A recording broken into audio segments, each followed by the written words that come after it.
They're sitting in the mailroom.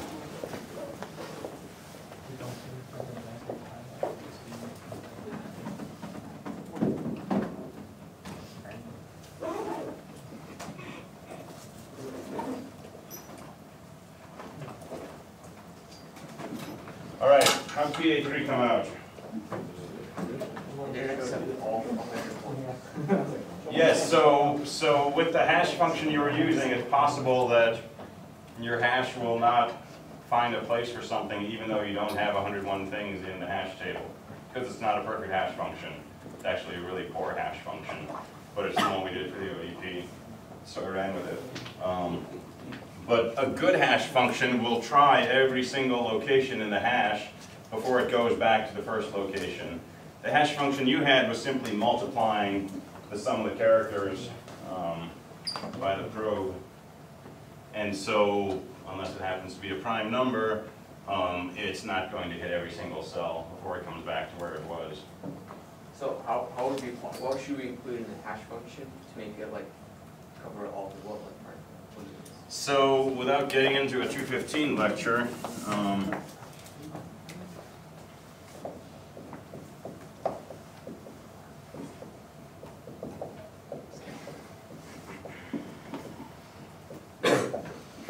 right, in our case it was a hash length of 101 and we just did n times the probe number.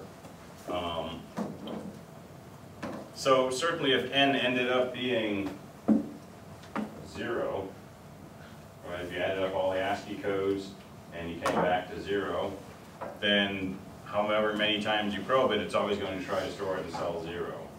And that's not going to work. If you put it into, if it adds up to 101 or multiple of that, same situation. So if the length turned out to be relatively prime to 101, then I think we're okay. But a better function would be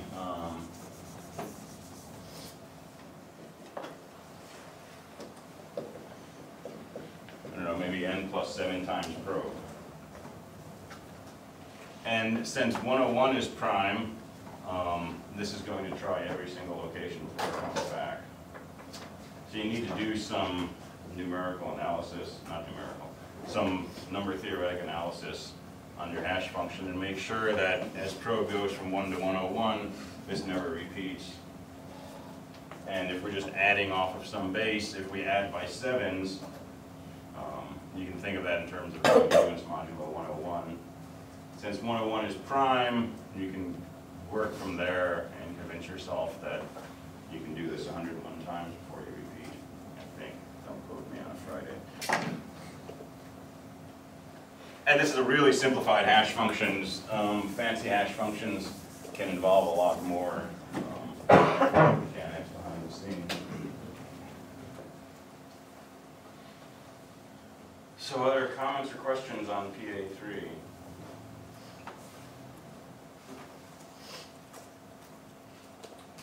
So I got 3 days to grade those, and theoretically only half as many to grade as usual if everybody worked in groups of 2. I know not everybody did. But I'm hoping to get those up and loaded on Canvas sometime tomorrow probably, with comments and feedback. I'm not going to give you any ODPs today or over the long weekend, so if you're working on 222, my choice would be to have you working on PA4 over the weekend. So I want to run through PA4 today. I don't know if we'll get through all the details of the delete function, but you can work on this up to the delete function, right? And that should give you plenty to work on for the next few days, as well as the main program, and so on. And then deletes we'll start going through in detail next week. But if we get to it today, we'll talk about deletes more. But let's take a look at PA4. Yeah? So for PA3, for the store function, you said when we store new stuff, we have to say, okay, the in use is 1 and the deleted is 0. But when we fetch that, we're just looking at the in use part, we didn't look at the delete part. Right.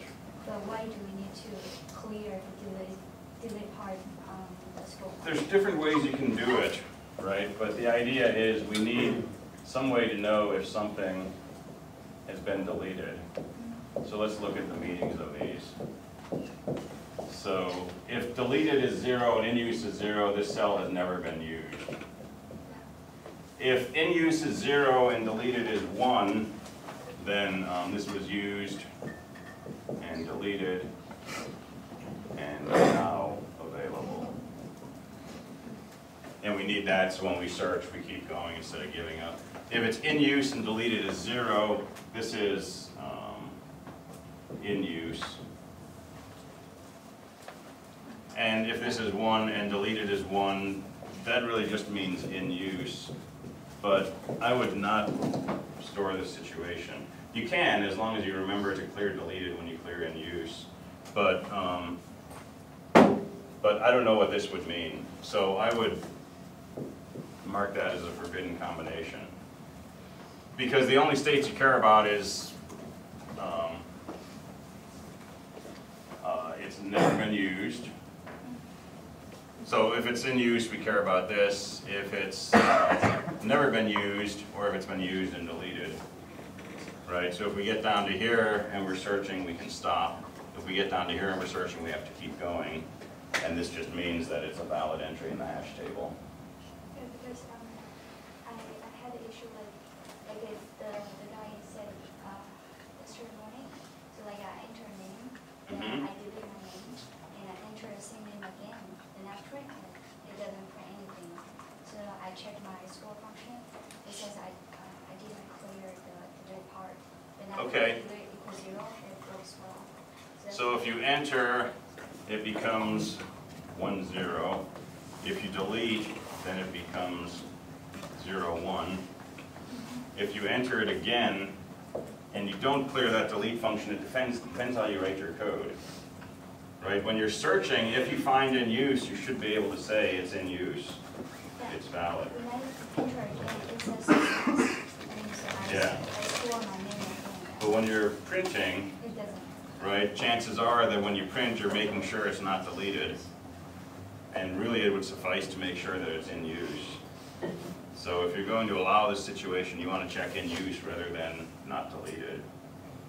Because this would probably mean that it's still in use and it had been deleted before. But it's totally up to how you write your code. You can allow this as long as your code pays attention to this before paying attention to that.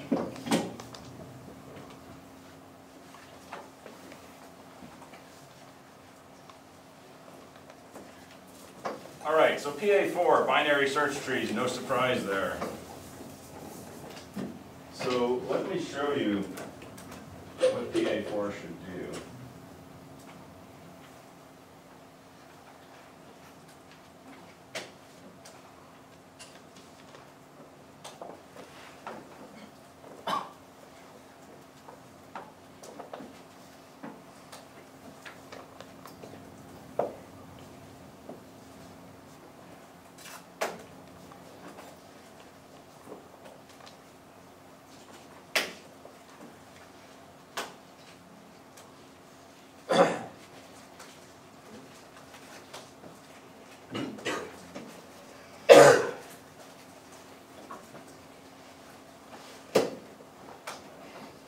All right, so here's my PA4. So simple welcome message, and if you already know how to use it, you can just start using commands. If you don't know, you can ask for help, and they'll show you the options that you have. So very simple interface. You can type D followed by a number that says delete a number from the tree. You can say search followed by a number that searches for a number. You can say X, which says examine the tree, and it will show you a whole bunch of information about the tree. If you type a number, that's an in search. So you don't have to say I space 5, I space 10. You can just say 5 and it means insert 5. If you say 10, it means insert 10. Question mark is help, and I think those are your only options. There should be an active, control D active. So very, very simple interface. And don't get too tripped up on this. Okay, we'll talk about implementation in a minute. So, so let's make a tree. So we'll put in a 20, we'll put in a 10, we'll put in a 30, and we'll put in a 5. So what I should have built was a 20, a 10, a 30, and a 5. Somebody give me a number. 42. 42. So we'll put in a 42, and that should sit over here. And I'll just round it out with a 25, and that should sit over here. All right, so we're building a binary search tree. So I can say search for 45 and it's not found. I can say search for 23, but I can search for a node that is in there and it should find it. Yeah? And these numbers are integers. These are integers, and they could be positive or negative or 0. So I could put in a -20, which is going to hang over here, and I could put in a 0, which should sit over here now. And the order in which you put these things in is going to affect how your tree looks. All right, so the X option will show me information about the tree. It will do 3 depth first recursals. Traversals. I'm going to find a way to use that word now. Pre-order, in order, and post-order, and then a breadth first search. So the in order better show you your nodes in ascending order. Okay, and it does, that's good. The pre-order and post-order you have to work through on paper and make sure that that makes sense. It's easier to write that code than it is to do it by hand. Okay, so if you make a mistake, chances are it's when you did it by hand, not your code. Because the code is just putting the print statement before or after the traversals. The breadth first search is a really easy way to get an idea if your tree is probably right. Because breadth first is just going to go across each row. So I should get 20, followed by 10 and 30, followed by 5, 25, and 42, followed by -20, followed by 0. Now your tree could still be wrong and give you that same BFS, but chances are it's probably right. Or rather, chances are if your breadth first search is wrong or your tree is wrong, you'll see a disagreement there. So the in-order traversal and the breadth first search give you a really quick first order, warm and fuzzy that you're doing the right thing. The height of the tree, remember, is the depth of the deepest leaf, and the depth is the number of edges you have to follow from the root. And in this case, this looks like the deepest, and from the root, 1, 2, 3, 4 edges, so it says the height is 4. Balance we haven't defined yet, but we'll go through a formula for telling whether the tree is balanced or not. But this tree is not balanced. So I can delete the -20, and what that should do is bring my 0 up here. And now if I examine my tree, the height is down to 3, that's good. And the breadth first search is 20, 10, 30, 5, 25, 42, and then 0. So we're doing the right thing. Let's go ahead and delete the root. So delete the 20. And the algorithms there is going to be take the largest thing from the left subtree and move that to the root. So this is basically going to become the root. And it's just going to connect to the 30. So our tree should now look like this.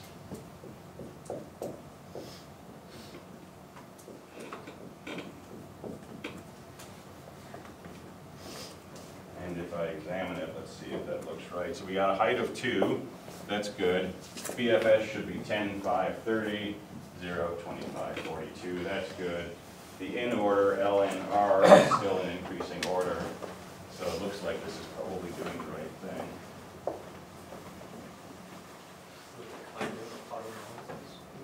No. It's just the way that I happen to. Yeah. So all the obvious thing, if you try to delete a node that's already in there, it's already deleted. Can't delete it, it's not in the tree.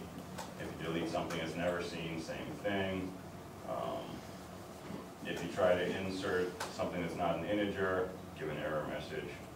Same with delete, same with search.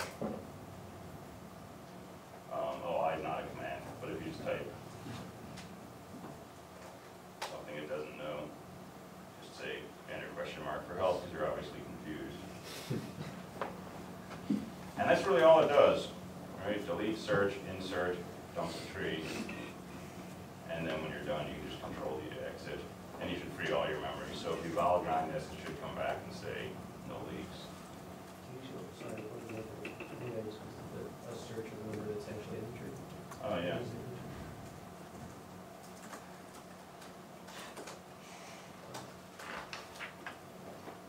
Alright, so just say whether it's found or not found. Again, don't show me this unless the person says question mark, right? Don't show this between every single command because it makes it a nightmare to grade. And you don't want to be paying special attention to your program's output because I tend to catch things out. When you say balance, do you mean every child in the same? So we'll talk about balance algorithms, whether the whole tree is balanced, but we haven't defined that yet. We will. So deleting, do we delete from the right or the left? So when you delete a node, you find the largest When we delete the root, where do we take the largest node on the left subtree. Put that into the root.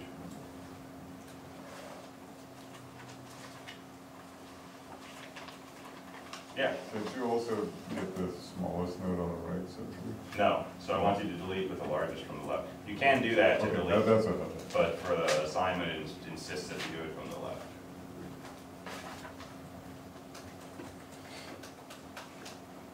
So here's a binary tree containing the numbers 1 through 10, and if I examine that, it's got a height of 9. And the in-order traversal is fine, that's also the pre-order traversal, the post-order is backwards, and the breadth first search tells you what's going on. I just made a big, long, linear list that looks like this.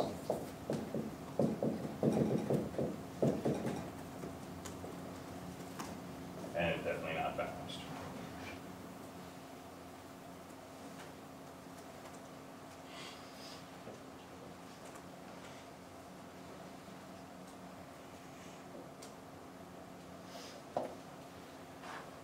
All right, so details. So you've seen how the program works. S searches for a number, D deletes, X displays the following information. So those three traversals prefixed by NLR, LNR, LRN, one line per traversal, breadth first search prefixed by BFS, the height of the tree prefixed by the word height, and then whether it's balanced prefixed by the word balanced, followed by yes or no.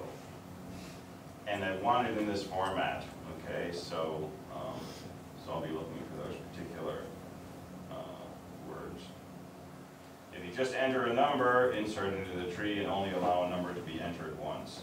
So if I put in 10 and I try to put in 10 again, it should say it's already in the tree. Don't insert it twice. It changes all your algorithms. Oh, there's a Q to quit. Is that true? Oh, I missed it from my help function. So Q will quit the program. And we should free all memory. And you should free all memory once you quit, or along the way as appropriate. All right, typing anything else other than those gives you a help message. I'll print an error message, tell the user how to get help. All right, details. Do not balance the tree. If you're bored and you want to do a tree balancing, do it in a separate program, okay? If you balance the tree, you mess up all my looking at your output and seeing if it's correct. And then I gotta go into your code and make sure that the order is different from what I expected because you balanced it instead of making a mistake. So don't balance the tree, just insert by starting at the root. So you wanna insert 17, just start at the root, move down, hang it off a leaf node in the right order. All right, when deleting a node, select the largest node from the tree's left subtree to replace. If there's no left subtree, what do? I'm going to make it easy on you.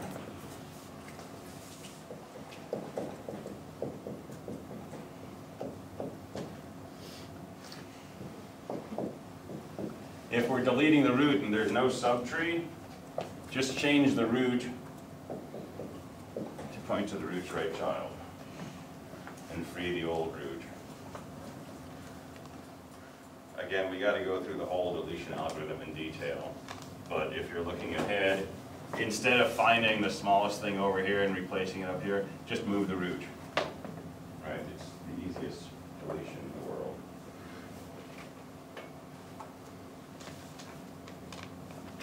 All right, free all memory that you allocate, use valid grind. You can assume a maximum of 1,000 nodes. Why does that matter? It matters for the breadth first search, because you're going to need to implement a queue to do that. So next week I'll give you some ODPs that let you develop a queue function, a store and a fetch, or an insert and remove. And if you have more than 1,000 nodes in your tree, then you need potentially more than 1,000 things in your queue. So I'm just going to let you assume that 1,000 is maximum. You can make a queue with an array of 1,000 elements, and that'll simplify life. And I'm not going to test more than 1,000 nodes. All right. And everything except the breadth first search, you're going to get the code recursively. Okay, which will make your life easier. Include a make file, put everything together in a single tar file or a TGZ. Make sure your make file creates an executable called P4 and upload it to Canvas. And this is not a group project, so you're back to each of one. Suggestions, start with insert and in order traversal. Right? In order traversal is really 4 lines of code. And we put it on the board a few times. Right? If the tree is null, return. Otherwise, traverse the left subtree, print the root, traverse the right subtree. That's all you got to do. But you got to get it to work. Right? That can take a few tries. But write your traversal and write an insert routine. The reason being, the traverse function will help you analyze your tree. So how are you going to test if your insert works? You can go into GDB and examine the memory. But if you have a traverse function that you know works, then you can just use that and examine your tree that way. You had a question? Yeah, so, PA4.tar, or? I don't care what you call the tar file. I mean, the main program. Executable should be PA4. You can call your files anything that you want, but when you GCC, make the output file P. P4. T4, not PA4.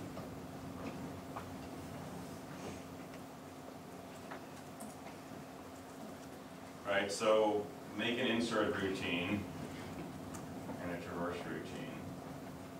And how you do that is up to you. If you make your traverse routine first, you've already got something that creates a tree with 3 nodes, that was your ODP. You can just feed that to your traverse function and see if your traverse works. And once that works, make an insert and use traverse to see if it's doing the right thing. Once you know that insert's working, you can code up your search.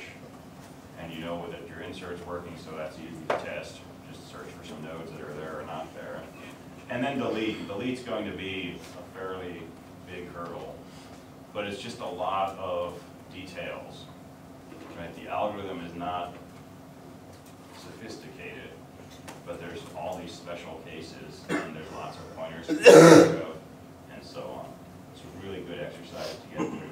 So work, make your code modular, and use the pieces that you've written to help you develop the next pieces, basically. And start really, really early. And I'd love to be swamped with questions on Tuesday. Lots of detailed questions.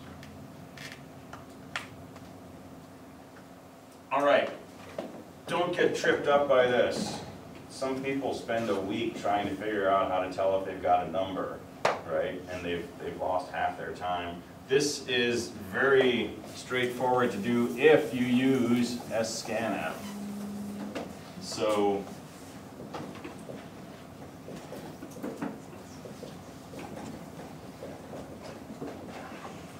use fgets to read a line. Don't use scanf. Scanf will trip you up 100 ways. Okay, use fgets, just reading the line. Now you've got a buffer with the person's input in it. You can look at it, you can parse it, you can spin it around your finger, you can do whatever you want to it, right? And it's that same line of input. And you're going to need to do a few different things. You're going to need to know if it's this or this or this or this. And if it's one of these, you're going to have to parse it and so on and so forth. Are you going to test with an obscenely large number, or will buffer 120 be fine? That'll be fine. As long as scanf understands it, it's fine. And scanf will choke on big integers. So, yeah, I won't test anything larger than 120. All right, so use fgets to get a line. And what do we do now? So, I don't know, is this just an integer? So how could we tell if the contents of buffer was simply an integer, starting with the first character, as opposed to a letter followed by something, or maybe just a letter by itself, or gibberish?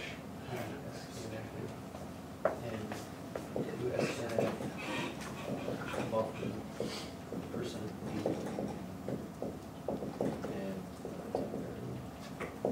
And what do we do with this? say if that's 0, then it's not an integer wasn't provided.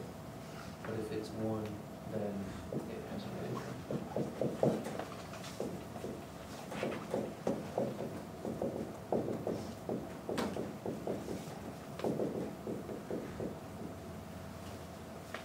Right? If scanf returns a 1, it means it succeeded in converting one thing from your input into one variable. And since your match pattern says I want a line that starts with an integer, that guarantees you that they type in a number. And this means you can go ahead and take that number, make sure it's not in the tree, insert it to the tree. So insert temp.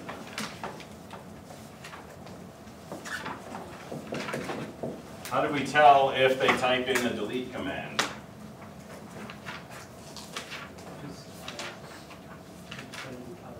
Calls D, then space for the second.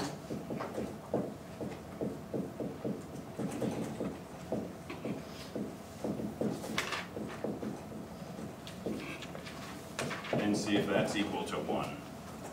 If it is, scanf succeeded in converting one piece of your input into one variable, which means your input must have started with a D, followed by some sort of white space, followed by an integer. So this is asking you to delete whatever the value in temp is, and so on.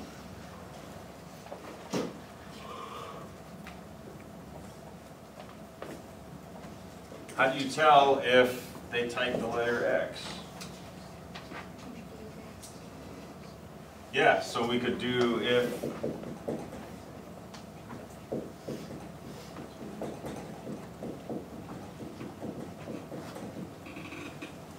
but the problem is we're not asking it to convert anything. And so whether it matches this pattern or not, scanf will still return a 0. Because scanf returns the number of things that were converted into variables. So here we said convert something into an integer and store it in temp. And if it gives us a 1, we know it succeeded. But Can we just use it like an array? we can just use it like an array. So buffer bracket 0.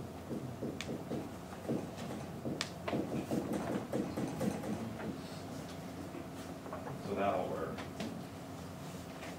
Technically, if they type X, Y, Z, this will also pick it up. I'm okay with that.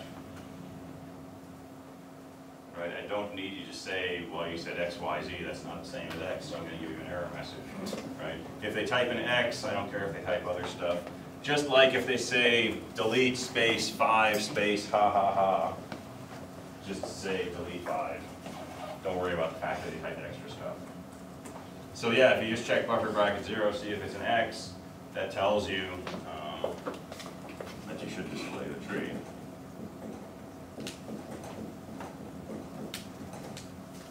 And so on. The rest is just all different cases of those.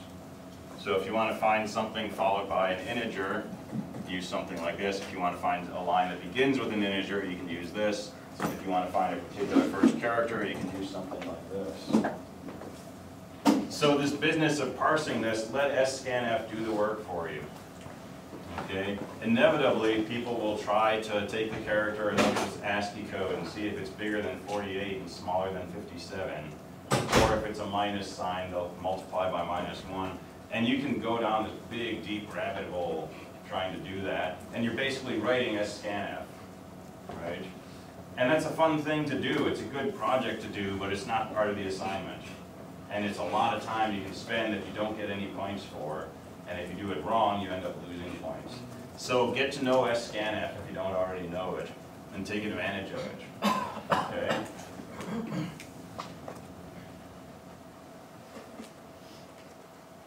All right, so we talked in a fair amount of detail about how to insert, and you want to do this recursively. So basically, if your tree is empty, just make a new node and return the root.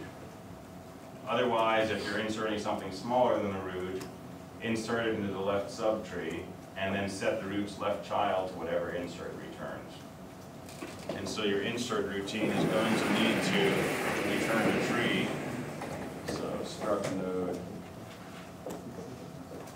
star insert. Struct node star, comma, integer n. And I recommend the type def here of tree. So insert takes a tree and an integer and it returns a tree.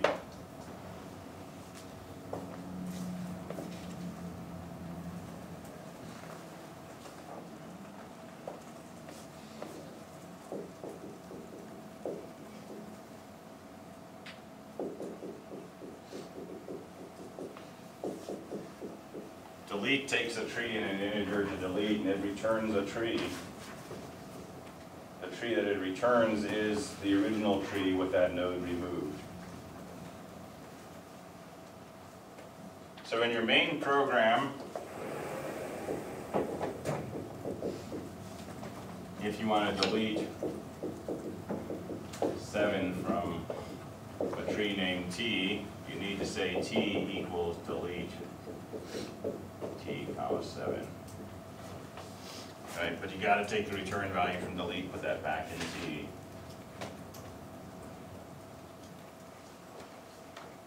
And that's really just for the edge case where T is a single node 7, and you're deleting that. After you delete that, T's got to be null. And if you just do this, T is not going to be null. It's going to be pointing to whatever it was pointing to, which is something that you freed. So make sure you take that return value.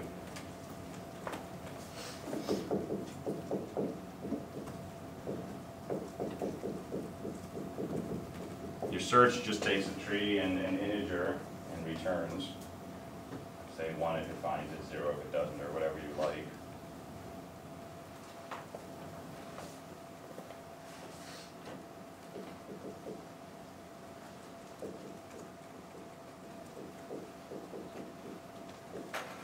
So you can make 3 traverse functions.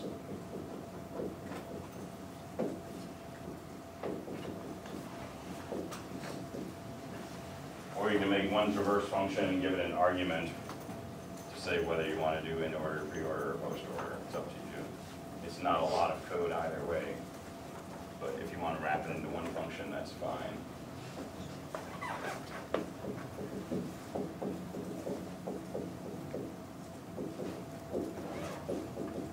And you need a way to do that first search.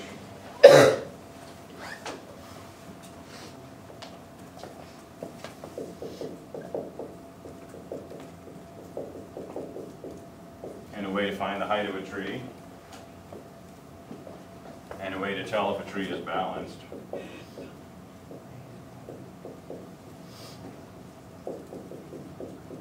So return a 1 if it's balanced, a 0 if it's not, or something like that. Yeah, I think we'll go over balance right now. And I would go ahead and make yourself a release to free all the memory associated with a tree.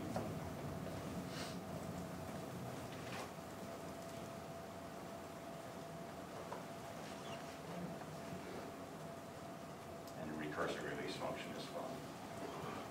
Release the left subtree, release the right subtree, release the root.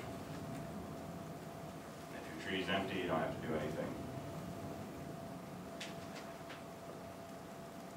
It's ridiculous.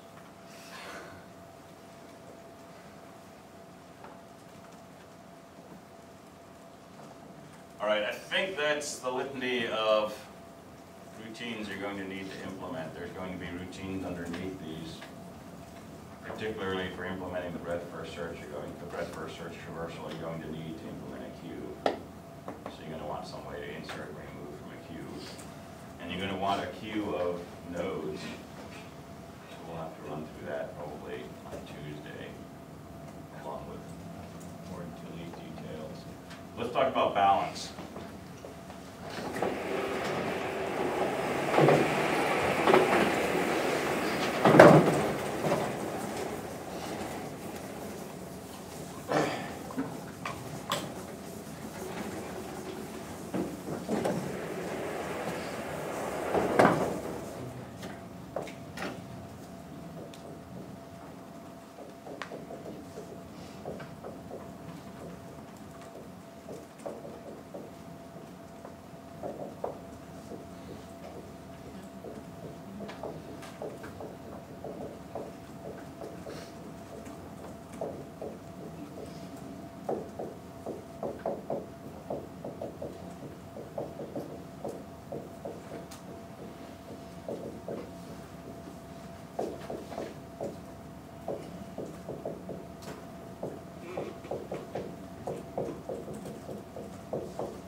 There's a full definition of what it means to be balanced. So a tree is balanced if its left subtree is balanced, and its right subtree is balanced, and the difference in the height of the left and right subtrees is no bigger than 1. If all three of those are true, the tree is balanced. The other case where it's balanced is if the tree is empty, if T is null. Anything else is unbalanced. So, clearly balanced. This tree is balanced, this tree is balanced, and the height of each subtree is 0. So they differ by no more than 1. Why is this balanced? Well, the left subtree is null, and the right subtree is null, and a null tree is always balanced. So the left subtree is null, the right subtree is null, they both have height minus 1. The heights differ by 0, so this is definitely balanced. And since a single node is balanced, this is balanced. And what about this? So the question is this a balanced tree? It's either yes or no. So is the left subtree balanced? Yes. It's just a node. Is the right subtree balanced? Yes, because it's null. What's the height of the left subtree? This is the left subtree. What's the height of that tree? 0. What's the height of the right subtree? -1. Absolute value of 0 minus -1 is 1. That's less than or equal to 1. This is balanced. So this is balanced. So is this. So is this.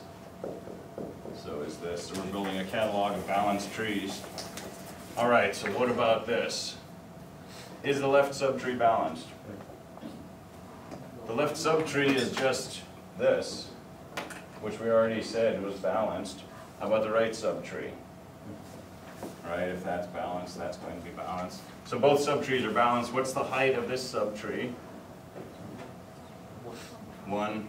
Height is 1, differs by no more than 1. This is still a balanced tree.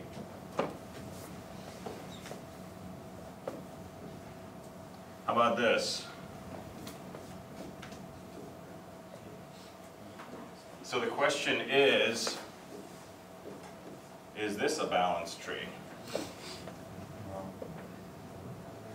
And the left subtree is balanced, the right subtree is also balanced, but the height of this tree is 1, the height of this is -1, those differ by 2. So this is not balanced. And so automatically, since the left subtree is not balanced, this is not balanced.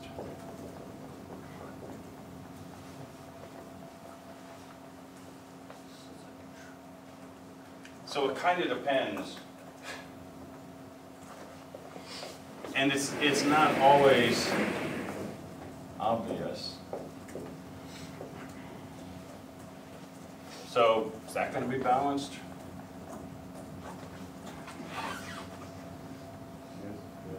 That is going to turn out to be balanced because this is a balanced tree, this is a balanced tree, this has height 1, this has height 0. And that'll still turn out to be balanced. And so will that. What about that?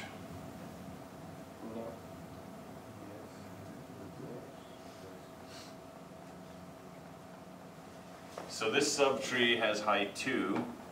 This subtree has height 1, that's fine. This is balanced. Is this a balanced tree? Right, this is balanced because the left subtree has height 1, right subtree has height 0, and this is balanced and all is balanced. So this is actually balanced. So you can't always just look at it and tell. But you can always come back and you can apply this recursive definition. And how do you code this? Exactly like that. So write a balance function, takes an argument t, returns an integer. If t is null, return 1. If t arrow left is 0, return 0, because the left tree is not balanced. If t arrow right is equal to 0, return 0, because the right subtree is not balanced. Otherwise, calculate the height of t arrow left and t arrow right, subtract them, take the absolute value. If that's less than or equal to 1, return 1. Because it's balanced, otherwise return 0. No real work, no traversal, no keeping track of this and that, right? It's just a straight. And height, we talked about the other day. How do you find the height of a tree? If the tree is null, return -1. Otherwise, return 1 plus the largest height of the left or right subtrees. So call height on t left, call height on t right, find which one is bigger, add 1. That's your return value. So this assignment, other than deletion, is a whole lot of nothing, right? But there's so much that can go wrong in that nothing. So it's very, very easy, but it's also very, very difficult.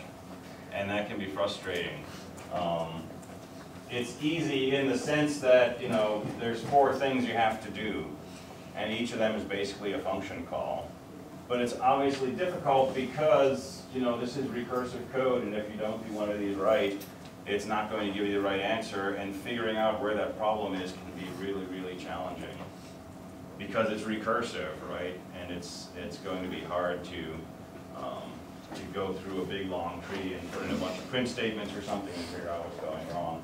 So go through it methodically, right? Start with the simpler functions, the ones that seem more doable to you, and build up. Okay, and ask lots of questions. All right, come to class Tuesday, and we can spend the whole class time just talking about specific issues with this. We'll talk about deletion on Tuesday in detail. Okay, and we'll go through that whole algorithm.